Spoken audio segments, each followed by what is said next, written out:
18. Os irmãos e as irmãs que encontraram, segundo aos Coríntios, capítulo 4, do versículo 16 ao 18, por favor, se manifestem dizendo amém.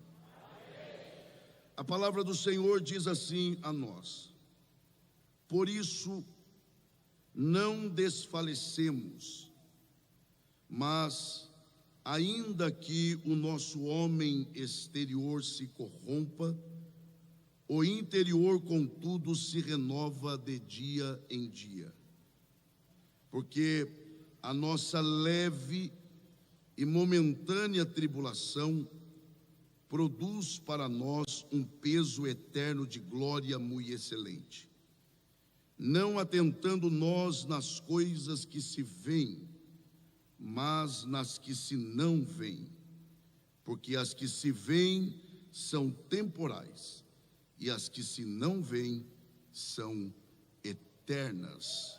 E só os que podem digam amém. Muito obrigado, e que Deus, por graça, mais uma vez abençoe a exposição de sua palavra. Eu vou pedir licença aos nossos pastores e a todos que me ouvem, para que com muito respeito eu comece, se é que eu posso, dando um conselho, e pergunta eu posso, e fazendo uma pergunta. O conselho, se é que eu posso, eu repito, que eu proponho a dar aqui inicialmente, é de que em uma determinada situação, seja qual for, se você tiver de escolher entre se preocupar mais com o caráter do que com a reputação, se preocupe mais com o caráter do que com a reputação. E eu digo por quê? É só a título de lembrança, porque eu sei que todos aqui sabem.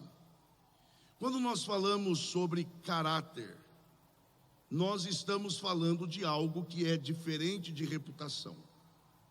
Em linhas gerais, a reputação é exatamente aquilo que as pessoas pensam e acreditam acerca de nós, enquanto que o caráter é exatamente quem somos. Então, quando nós falamos sobre reputação, nós estamos falando sobre a ideia, a impressão que as pessoas têm a partir daquilo que fazemos e da maneira com que nos comportamos. O caráter é exatamente aquilo que somos, principalmente quando ninguém nos vê. Eu não estou dizendo aqui, e principalmente no exercício do ministério, eu não estou dizendo que a reputação não seja importante. E nem tampouco estou dizendo que o caráter é mais importante que a reputação. Porque, na verdade, tanto o caráter quanto a reputação são importantes, enquanto que cada um cumpra o seu propósito. Por exemplo, as pessoas não te ouvem no exercício do seu ministério somente por causa do seu caráter. Elas te ouvem por causa da sua reputação. As pessoas param para te ouvir porque elas acreditam que você representa algo. Elas acreditam que você tem algo a oferecer. O próprio Senhor Jesus se preocupou com o que as pessoas pensavam e falavam a respeito dele. Aliás, ele marcou uma reunião extraordinária de obreiros só para saber o que andavam falando sobre ele. Ele perguntou: o que é que andam falando que eu sou? E vocês, quem dizem que eu sou? O que eu estou tentando dizer é que em uma determinada situação, em que você tiver de optar entre caráter e reputação, opte sempre pelo caráter. E eu digo por quê? Porque a reputação, ela não é capaz de proteger um caráter deturpado, enquanto que um caráter verdadeiro é capaz de recuperar uma reputação perdida. É só você lembrar de José. José viveu uma situação em que ele teve que optar entre quem ele era e o que pensariam que ele era. Ele optou pelo caráter e destruíram a reputação dele. Mas o tempo passou e o Deus que honra pessoas de caráter foi capaz de restaurar a sua reputação. Dito isso, eu faço a pergunta: de que forma nós que de alguma maneira somos chamados por Deus a exercer o ministério em algum nível, de que forma a esperança de vida eterna ela é capaz de contribuir conosco diante dos mais terríveis sofrimentos e testes da vida? A resposta está exatamente na forma com que Paulo ele enfrentou e enfrentava o sofrimento. Quando você lê a segunda carta de Paulo aos Coríntios, o contexto dela é um contexto, no mínimo, triste, porque o contexto dela é basicamente um apóstolo tentando defender a sua reputação, que está sendo questionada, em virtude de que falsos mestres, na ausência física do líder daquela igreja, adentrou fisicamente entre os irmãos mais simples e começaram a questionar, a levantar dúvidas a respeito da autenticidade do ministério e do chamado de Paulo. Dá para imaginar um obreiro, líder de uma igreja, aquele que gerou aqueles irmãos e que agora chega ao seu conhecimento que foi ele se ausentar. Esses falsos mestres, que inclusive tinham cartas, eles se arrogavam dizendo: nós temos cartas para fazermos o que fazemos. E eles andavam entre os irmãos dizendo: Paulo não é de Deus. E por que Paulo não é de Deus? Que Paulo não tem dinheiro. Paulo vive mais doente do que são, vive mais preso do que solto, vive mais perseguido do que em paz. E estão questionando a autenticidade do ministério de Paulo. E é por isso que Paulo escreve dizendo: vocês são minha carta. Paulo está dizendo a eles: vocês têm dúvida do meu ministério? Olhe para vocês. Quem eram vocês quando eu os encontrei? Eu formei vocês. Se vocês têm dúvida de quem sou eu, olhe para vocês mesmos, porque vocês atestam o meu ministério. Paulo está defendendo o seu ministério.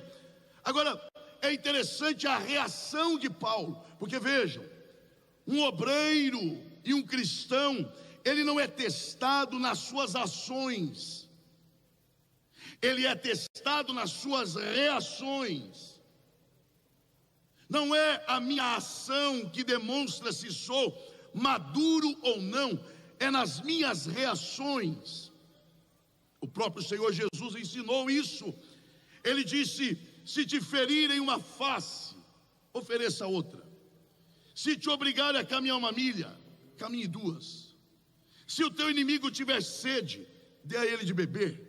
É sempre na reação que somos testados. Aliás, lealdade ministerial não se testa quando se dá alguma coisa para fazer, se testa quando tira. Porque quando o líder entrega uma função a ser feita, a realizar, é sempre dito: que homem de Deus, Isso que é um homem de visão. Agora, quando o pastor precisa trocar, aí eu quero ver, reconhecer Deus na vida do líder. Então, qual foi a reação de Paulo diante desses ataques covardes? Paulo teve 3 reações. Primeira, Paulo decidiu fitar os seus olhos em Cristo. Ele disse: enquanto vocês me atacam, enquanto vocês tripudiam sobre a minha reputação, eu tomei uma decisão, e a minha decisão é ficar olhando para Jesus. Bom, é bonito isso, não é? Eu acho. Agora, isso precisa ser traduzido. Como é possível eu, diante dos ataques covardes de alguém, não olhar para essas pessoas, não me preocupar com essas pessoas, mas olhar para Jesus? Como é que eu faço isso? Fazendo o que Paulo fez. Paulo se lembrou que ele não era o centro da igreja. Eu vou repetir isso aqui. Paulo se lembrou que ele não era a base da igreja, mas que a base da igreja é exatamente Cristo. E é como se ele dissesse: vocês podem bater em mim quanto quiserem, porque se me destruírem, a igreja continuará existindo de qualquer forma. Quem não pode apanhar é Jesus Cristo, porque Ele é a base da igreja. Eu vou investir uns 2, 3 minutos aqui. Esse é o grande perigo de quando perdemos a noção de quem realmente somos. Esse é o problema. Quando eu penso ser o que não sou. Em contrapartida, se eu sei quem eu sou, eu conheço o meu lugar. E se eu conheço o meu lugar, podem me bater como quiserem, porque eu não sou a base de nada, eu não sou o centro da igreja, eu apenas sou um trabalhador e um militante do reino de Deus. E aí não tem jeito.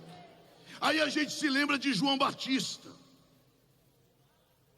porque chegaram para João e perguntaram para ele: você é o Cristo? Tem pessoa que você não pergunta quem ela já vai dizendo quem é. Não, porque eu estive e tal. Ninguém te perguntou onde você esteve. Não, porque eu estou vindo. Eu não quero saber de onde você está vindo. Não, porque eu passei, eu estudei, Ô meu irmão, ninguém está perguntando quem é você, pois perguntaram para João e não perguntaram quem era ele. Perguntaram: você é o Cristo? É capaz de perguntar isso para alguém e alguém dizer: pois eu estou pensando seriamente se sou ou não. E João foi dizendo: eu não. E quando eu sei quem eu não sou, eu tenho facilidade de saber quem eu sou. Eu não sou Cristo. Então quem é você? Eu sou apenas a voz do que clama no deserto. Oh, glória a Deus. Aliás, eu não sou nem a minha própria voz, eu sou a voz dele. Ele é quem clama, ele é quem fala. Eu ouço e replico para vocês aquilo que ele manda eu dizer. Eu sou apenas o eco da voz dele. Então Paulo, ele sabe quem ele é, e por isso ele olha para quem deve olhar. Segundo lugar, estão dizendo na igreja em Corinto: Paulo não é nada. E Paulo vem e diz: não sou mesmo. Paulo é fraco, pois eu sou mesmo. Comparado aos filósofos gregos, Paulo não prega nada. Eu prego mal mesmo. A mensagem dele é simples mesmo. Paulo não tem saúde e é frágil. Sou mesmo. Como é que Paulo confirma o que eles estão dizendo? Primeiro, que era verdade. E segundo, que o que Paulo está dizendo é exatamente isso aqui. Eles estão reafirmando quem de fato eu sou. O que eles não sabem é que o que para eles é fraqueza, para Deus é abertura de meio para Ele me usar. Porque Deus não escolheu vasos fortes para depositar os mistérios da sua glória. Eles não sabem que são nos frágeis que Deus deposita as riquezas do seu mistério. Você crê que Deus está falando aqui nessa noite? Pois se você tem as suas fragilidades, é em você que Deus depositará os maiores mistérios da sua glória. Mas Paulo tinha uma outra atitude. Paulo também valorizava mais o futuro do que o presente, o eterno do que o temporal, mais as coisas de cima do que as de baixo. E é por isso que ele enfrenta esses ataques covardes desta forma, com o peito aberto, no fronte da batalha. E é por isso que ele abre o capítulo 4, já no versículo 1, dizendo: pelo que, olha isso, tendo este ministério. Então do que ele está falando no capítulo 4? Por favor, digam bem forte: ministério. Isso, ele diz: segundo a misericórdia que nos foi feita, não desfalecemos. Paulo está falando sobre dois assuntos nesse capítulo. Paulo está falando primeiro sobre ministério. Segundo, ele está falando sobre, aqui eu preciso da sua ajuda, diga sofrimento. Diga um pouquinho mais forte, diga assim, ó, ministério e sofrimento. Eu não sei como você vai reagir, embora eu imagine, mas eu preciso ser sincero. Paulo está deixando claro que ministério e sofrimento andam de mãos dadas. Não quer sofrer, não entre no ministério. Não é se vai sofrer, é quando, quanto e como. Eu sabia que ia ser assim, mas é isso. Paulo está deixando claro de que não existe ministério fiel sem sofrimento. Outro detalhe, Paulo ele insere no versículo 1 a expressão misericórdia, que é a fonte, segundo ele, do ministério. Porque para Paulo, ministério é fruto da graça. Diga graça. Porque para Paulo não existe uma graça que salva e uma graça ministerial. Não, para Paulo a graça que salva é a graça que me usa. Eu vou dizer de forma mais clara. Já ouviu termos assim? Fulano não vale nada, mas quando canta, como assim? Não, fulano tem lá os seus problemas, mas quando prega, que maravilha. Na ideia de Paulo isso é impossível, porque na ideia de Paulo Deus só pode usar quem é crente. Na ideia de Paulo, a graça que me usa primeiro me salvou, a graça que me usa primeiro me resgatou da minha vã maneira de viver. Eu vou dizer isso aqui. O senhor está dizendo que Deus não pode usar o ímpio? Ele pode tudo. E pode acontecer Pode, só não é uma regra, porque parece que Deus é mendigo de pessoas a serem usadas. Ele não tem vaso na igreja para usar, não. Ah, mas ele usou a mula de Balaão. E quem falou que ela era ímpia? Aliás, ela era mais crente que o profeta. Ela estava enxergando mais do que o profeta.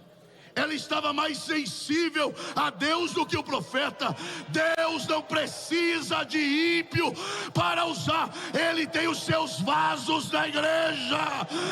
Ele tem a quem usar pela graça. Oh, glória a Deus. Paulo também, ele deixa claro aqui de que o que o mantinha firme diante dos ataques, diante das afrontas covardes, era a certeza que ele tinha de quem o chamou e como foi chamado. Falem o que quiser, podem pensar o que quiserem, eu sei quem me achou lá, eu sei quem foi me buscar lá, eu sei quem falou comigo, eu sei quem me chamou para esse negócio de ministério. É por isso que é fundamental que quem exerce ministério não se esqueça de quem o chamou. Clareza de chamado. Você crê que Deus está falando aqui? Deus é poderoso pela sua palavra para renovar em sua visão a sua clareza de chamada ministerial. E aí poderão falar o que quiserem, poderão se opor quem quiser, você terá certeza de que quem te chamou foi o Senhor. É só lembrar de Jesus. Meu irmão, Jesus enfrentou tudo.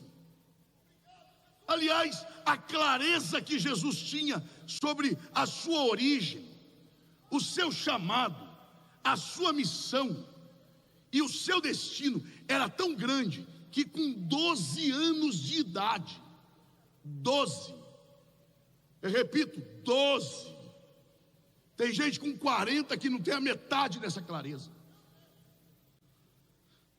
Estou falando 40 porque é a minha faixa etária de idade. Pois os pais deixaram ele para trás. 3 dias depois, acharam o menino no meio dos doutores. E os doutores assim: quem é esse? E lá vem Maria brava: menino, onde você estava? Eu e teu pai estávamos preocupados. 3 dias depois, estávamos preocupados com você. Pois ele olha para ela com serenidade e diz: convém que eu cuide das coisas do meu pai que me enviou. É clareza ou não é? Olha o texto da ceia. Como é que abre o texto da ceia? E na noite em que foi o quê? Não, vamos lá. E na noite que foi? O que é que Jesus fez? Na noite que foi traído, o que é que ele fez? Pegou o pão, partiu, deu graça e celebrou a ceia. Não, vamos de novo, né? Para reagir, é para seja o que for. Na noite que foi traído, pegou o pão, partiu, deu graça, celebrou a ceia, e é a agenda que segue. Dito de outra forma, antes da traição, qual é a agenda da noite? Ceia. Depois da traição, qual é a agenda? Ceia. Não altera a agenda. O que fazem contra mim não altera a agenda. o que fazem contra o meu ministério não altera a agenda, porque eu sei de onde eu vim, eu sei quem me colocou, eu sei para onde estou indo. Eu vou seguir a agenda de Deus para minha vida. Quem está entendendo a voz de Deus aqui nesta noite, aproveite, levante a mão e dê o melhor glória a Deus que você pode. Oh glória, oh glória, oh glória. Paulo tem esta clareza de quem o chamou.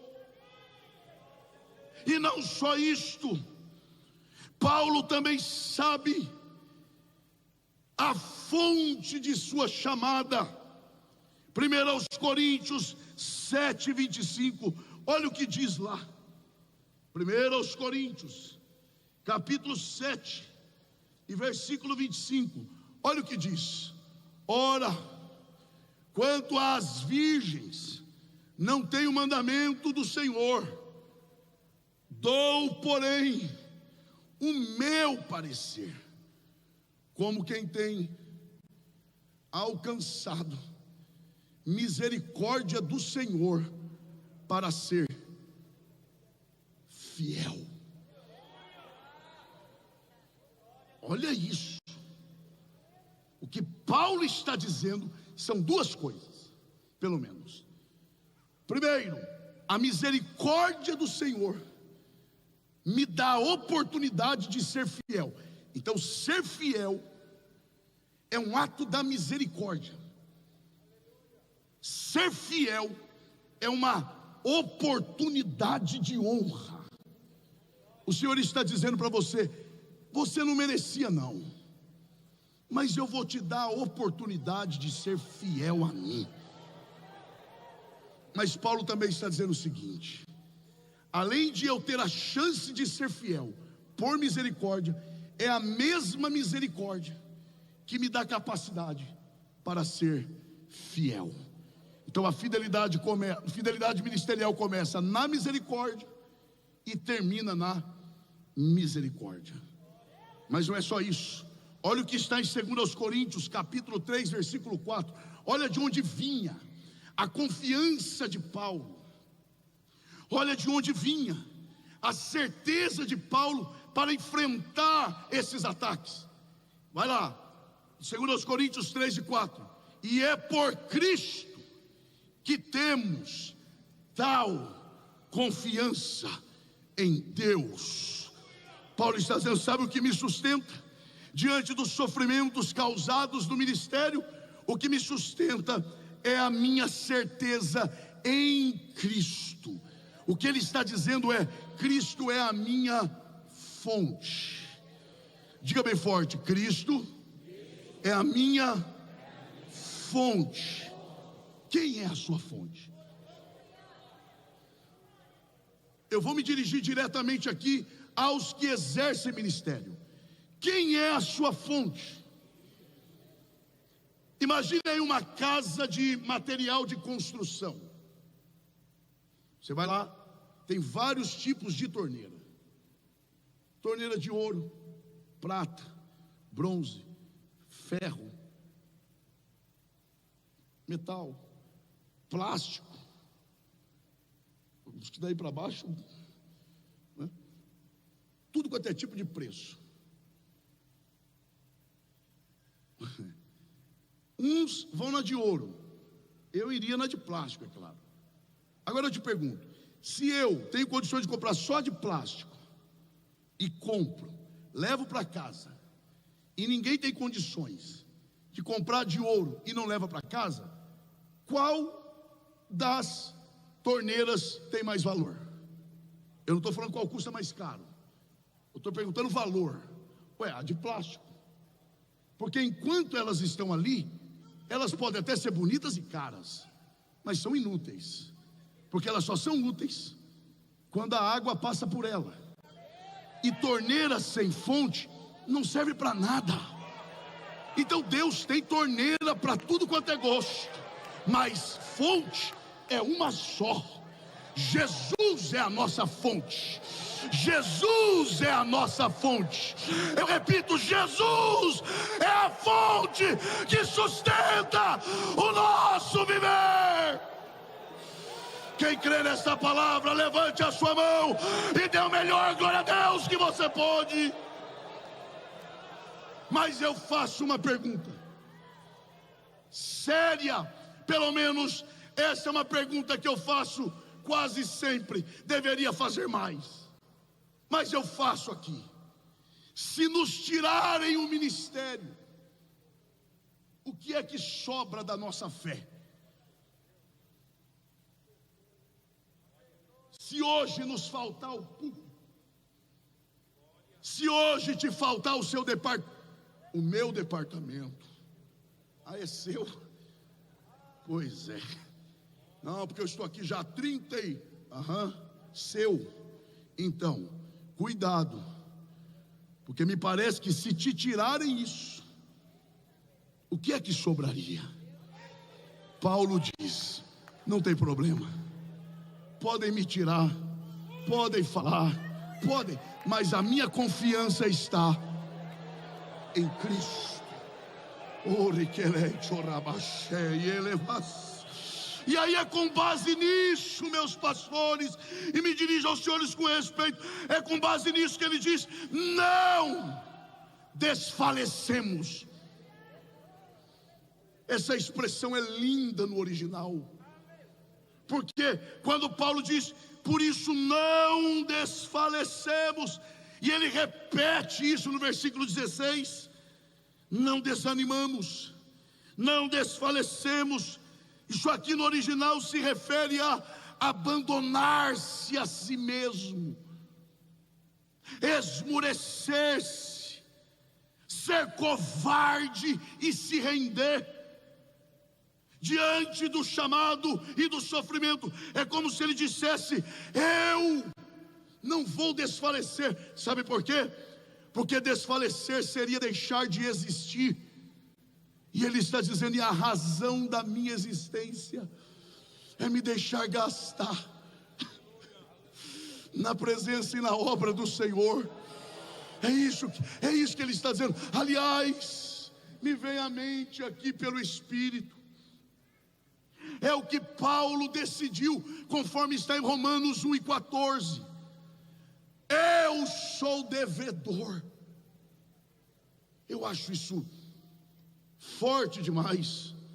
Ele diz: eu sou devedor. Eu olho para o que Cristo fez na minha vida e chego à conclusão: eu sou devedor, e eu vou pagar essa dívida. Eu sei que é impossível, mas eu vou morrer tentando pagar. Como? Me deixando gastar e ser gasto. É como uma vela. Oh, glória a Deus. A vela vai se apagando, não tem problema. Eu já não tenho o vigor de antes, mas não tem problema. Eu assumi o compromisso de terminar os meus dias tentando pagar a minha dívida, entregando a minha vida ao ministério em favor da igreja. Venha o que vier. É por isso que no corredor da morte, o que faríamos numa prisão? Hein, companheiros, com todo respeito, Paulo está preso no corredor da morte. Ele sabe que vai morrer, e ele escreve uma carta. O que teria numa carta nossa de dentro da prisão? Pois além de outras coisas, olha o que tem na carta de Paulo. Traz João Marcos, porque me é útil. Útil para um obreiro preso? Útil para quê? Só pode ser para resolver o problema da sua consciência. Me traga, eu quero resolver isso com ele. Eu quero morrer em paz. Traga. Isso é hombridade. Isso é ser homem. Traga. E dentre outras coisas, ele escreve: sofre comigo. Mas ele escreve outras coisas. Mas o que me impressiona é um homem no corredor da morte, dizendo: vem depressa. Necessidade afetiva. Traga a capa que deixei em Trode.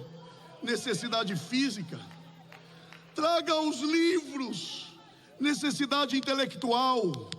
E traga os pergaminhos. Necessidade espiritual. Sabe o que Paulo está dizendo? Eu quero morrer lendo. Eu quero morrer fazendo o que eu fui chamado para fazer. Eu quero apagar a vela da minha vida, me gastando e me deixando gastar, porque eu quero tentar apagar a minha dívida. Deus está falando conosco. Não é hora de desfalecer, é hora de avançar.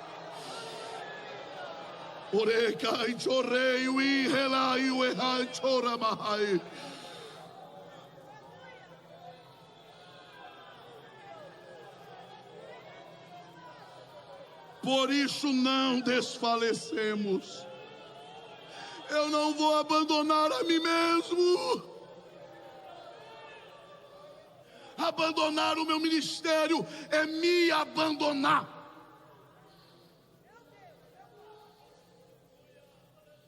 Pastor, e o que eu faço diante do que falam? Segue o fluxo. Segue o fluxo. Vá em frente. Não altere a agenda. Oh, glória a Deus. Lembra-te de quem te chamou. E aí ele toma uma decisão firme. Versículos 2 e 3. Antes, quer dizer, ao invés de desfalecer, porque estão tentando me parar, estão tentando me desfalecer, estão tentando aí apagar. Ao invés de eu fazer o que eles querem, olha o que eu vou fazer. Rejeitamos as coisas que por vergonha se ocultam, não andando com astúcia, nem falsificando a palavra de Deus, e assim nos recomendamos à consciência de todo homem, na presença de Deus, pela manifestação da verdade. Paulo não fala nada dele, percebe? Estão falando dele, e ele não fala nada dele. Ele fala só, sabe qual é a minha decisão? Eu não vou agir com astúcia. Astúcia aqui é: eu não vou trabalhar em benefício próprio. Eu vou continuar trabalhando para Deus e em favor da igreja. Até dos que falam mal de você, aliás, principalmente por eles. Pastor, ministério é isso? Pois é, é isso. Mas é pesado demais. Então, ainda dá tempo de abandonar, meu irmão. E deixa a igreja em paz. Porque ministério é isso. É você trabalhar em favor dos outros, inclusive daqueles que trabalham contra você, aqueles que falam contra você, mas você está firme no propósito. Eu nasci para honrar a Deus e trabalhar em favor da igreja. E aí dá glória a Deus quem acha que tem que dar glória a Deus. Mas essa é a decisão de Paulo. Eu vou seguir o exemplo de Cristo, que não transformou pedras em pães para matar sua fome de 40 dias, mas multiplicou 5 pães para matar a fome de um povo que estava sem comer algumas horas. Eu não vou usar o meu poder em meu favor, eu vou usar o meu poder em favor dos outros. Oh, glória a Deus. Quem está entendendo a voz do Senhor aqui? Paulo está dizendo, Paulo está nos ensinando: enquanto trabalham contra mim, eu continuo trabalhando para agradar a Deus e em favor da igreja. E não falsificando o evangelho. Agora vejam, para nós encerrarmos, observe o que Paulo diz, partindo para o fim. Paulo usa a expressão, versículo 17, porque a nossa leve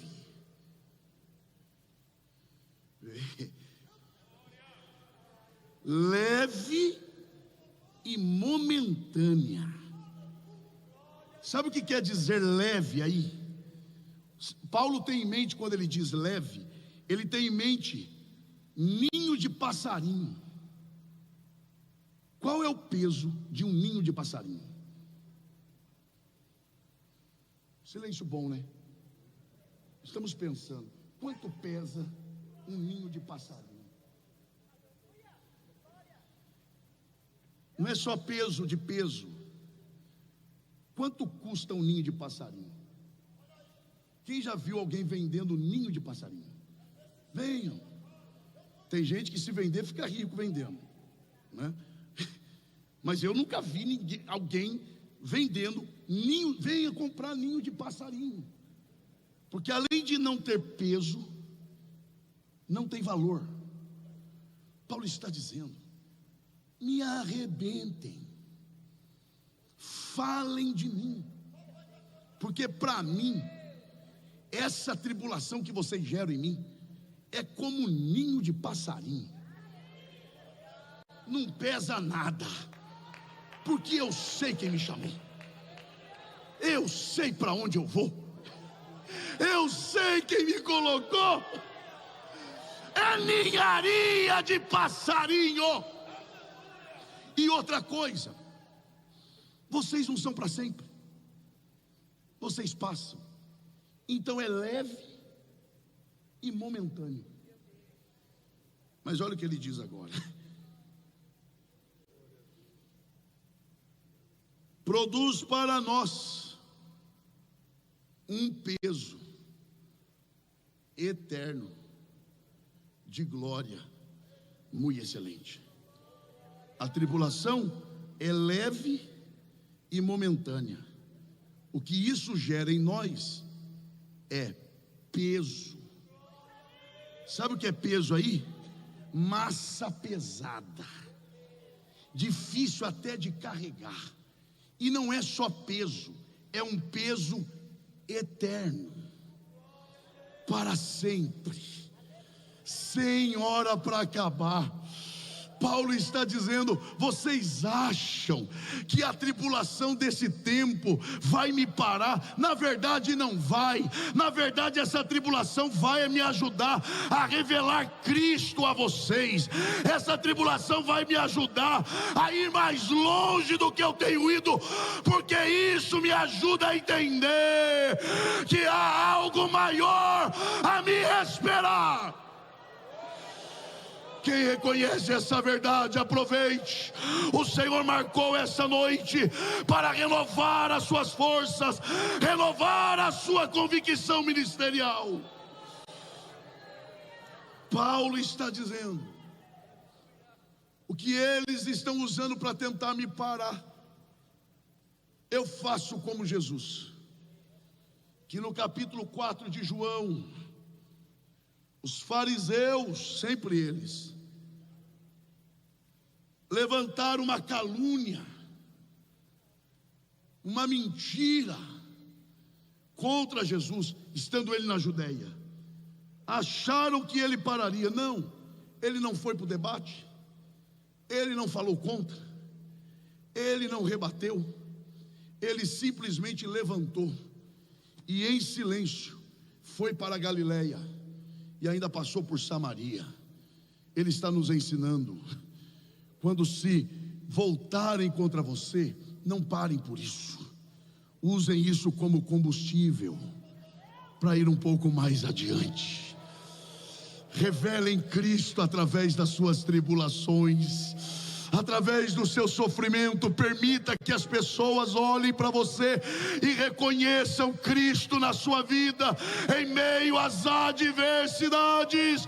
Quem deseja a graça de Deus para isso, adore ao Senhor, e que Deus em Cristo nos abençoe, hoje e sempre. Amém.